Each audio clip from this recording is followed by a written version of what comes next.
Introducing Nose to Tail, a podcast where we explore the world of aviation lifecycle solutions, insights, and more. Presented by Jet Midwest. Welcome back, everybody, to the Nose to Tail podcast. I'm Patrick Kraus with Jet Midwest. I'm here with Elizabeth Sukie. Elizabeth, how you doing? I'm doing great. How about you? I'm doing great. I know we've done some work together over the years, and I'm excited to have you here on the podcast and talk a little bit about aviation and some of your experiences. Certainly, I like to talk with everybody kind of about their background, how they got started, and maybe transition into what you're doing now. I had the love of aviation from when I was a kid. My dad used to take us to the airport and ask us, well, how does that thing fly? He wanted to know how it all came about. So I told him I would grow up and try to figure it out for him. And good thing he was still around when I went to maintenance school. I went to George C. Baker Aviation and got my A&P certificate there and went back home and told him how it all came about. Fantastic. So what prompted you to go? Was it just sort of that awe of aviation that made you go into become a mechanic?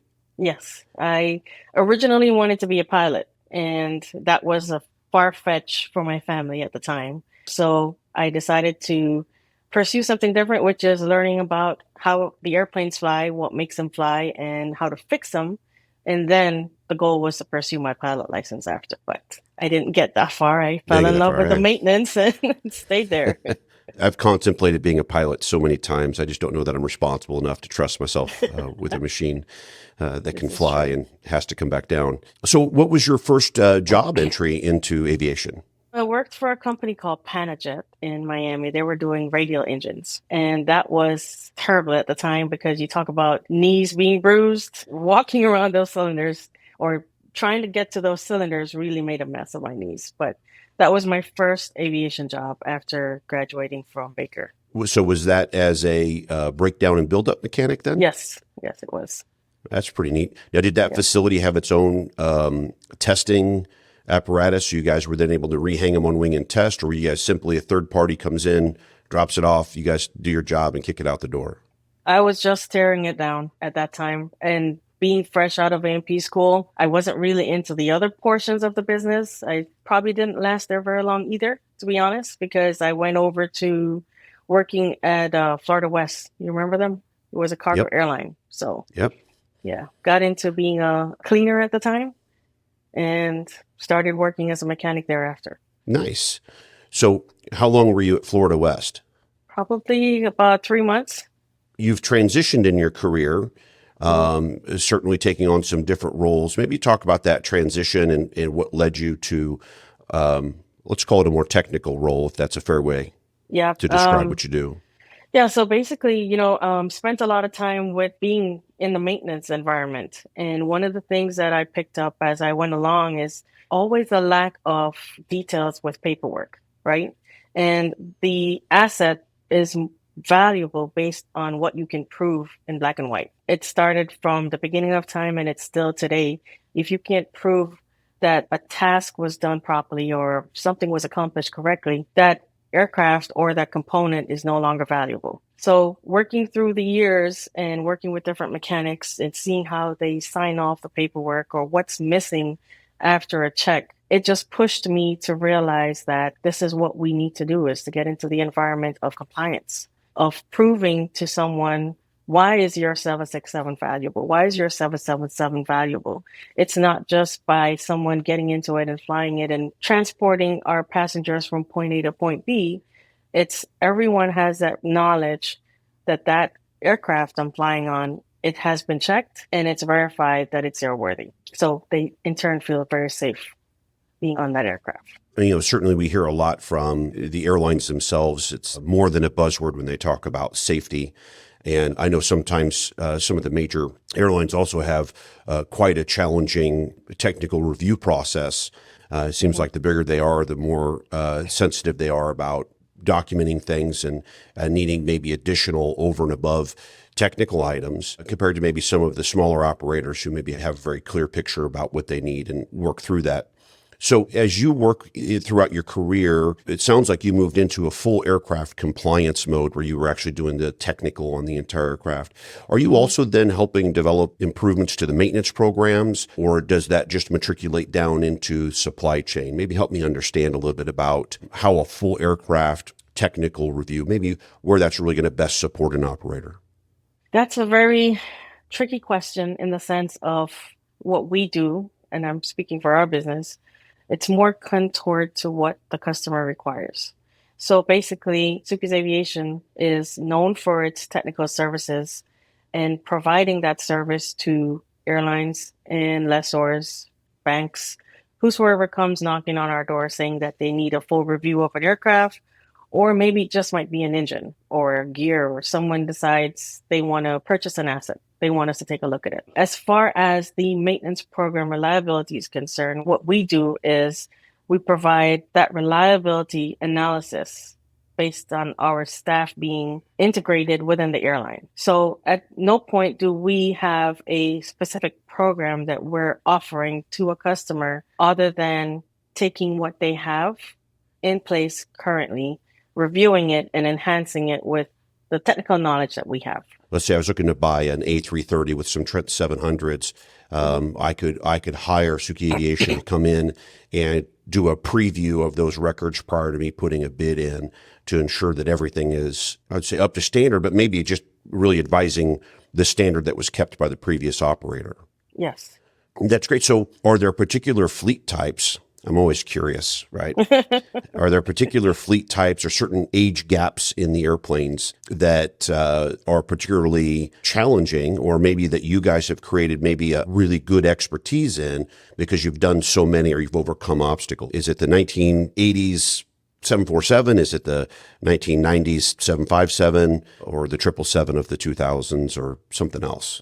I would say we're pretty versed within any age group, any type. We have a couple customers that they have all that you've mentioned on their fleet. So we've worked on them. We've seen the records. We understand what needs to be done with an airplane that was manufactured in 2005 versus an airplane that was manufactured in 1985. It just takes a little bit more in-depth research, but we always get to the same point, which is we deliver the product that the customer is looking for. Can they make a clear decision on what they want and what they're obtaining when they purchase the aircraft? Is there a particular product, either airframe or engine, that's particularly challenging?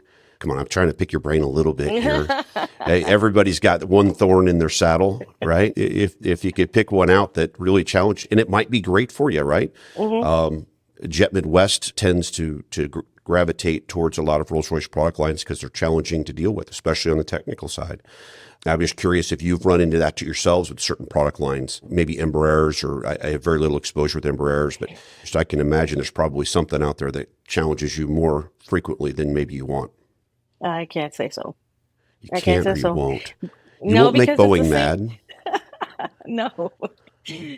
The thing is, we always use the same principles that apply, which is you have a product and we know what the end result needs to be. It needs to be an airworthy product, which meets the demands of traveling with passengers safely, right? So I never look at it as a challenge per se with reviewing the records, whether it's Airbus or Boeing, because I'm always going to apply the same principle. The I's need to be dotted, the T's need to be crossed. And at the end of the day, I myself put myself in the situation where if I was on the customer end, what do I want? I want to know every little detail about what research I'm doing, what aircraft I'm looking into. Do they have their ADs? Do they have everything that's met based on the maintenance program?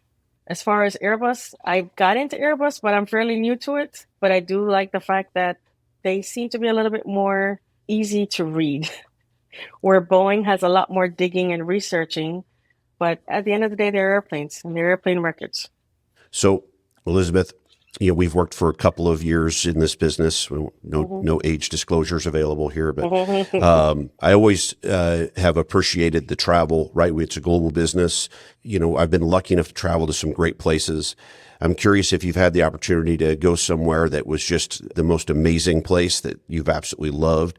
Maybe you could tell us a little bit about that and kind of what surrounded you getting there and why it was so important. I actually went to Alaska to meet with a customer there. And I say it day in, day out, everyone should take a trip there.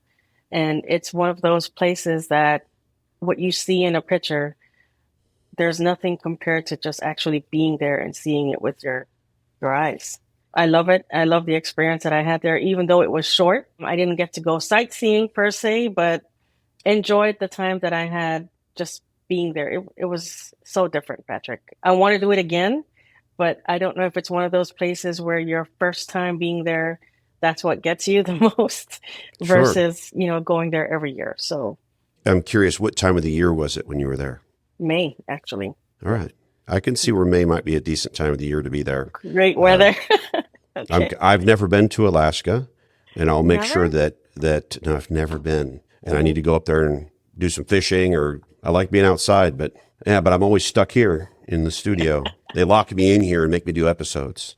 Take the episode to Alaska. That's what you need to do. I'll meet you there. Oh my gosh. I would love to, but I'm going to be busy for a while. It will always be busy. Remember that, Elizabeth. We will always be busy. That's Always. what we do. That's why we're great at what we do, is because we're always busy. Yeah. And thank goodness, right? I'd rather be busy than being unemployed.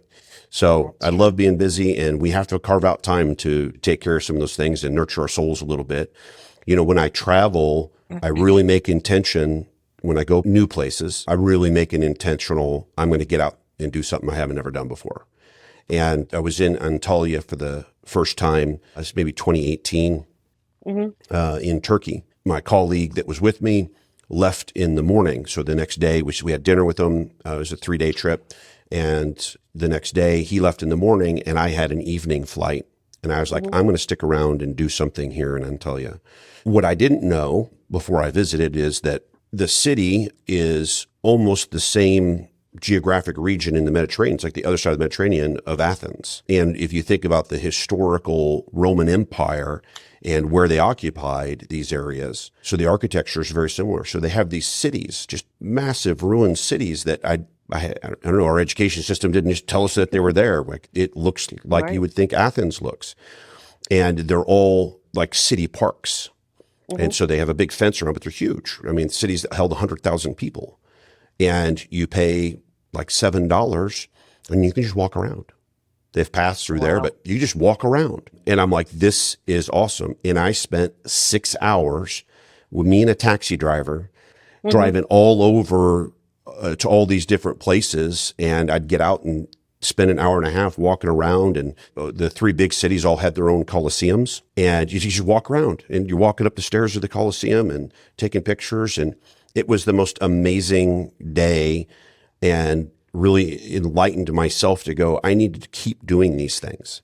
Why go to a city like that has something, 2,000-year-old city 10 minutes away, and go and experience those things? And the next time I go, all of the antiquity that was related to those cities that was salvaged is all in the museums. So all of the, certainly the architecture pieces, they weren't moving, but all of the artwork and the statues and these things are all inside the museum. So the next time I go, I'm going to take the opportunity to go take a half a day and go to the museum and actually see all of those things that were in those places 2,000 years ago. But I would encourage you to take those journeys and take those opportunities. That's why I like to ask people about stories, because usually there's something that sticks out to them. We'll continue this discussion on the next episode of Nose to Tail, a podcast presented by Jet Midwest. Don't forget to please like and subscribe to our channel.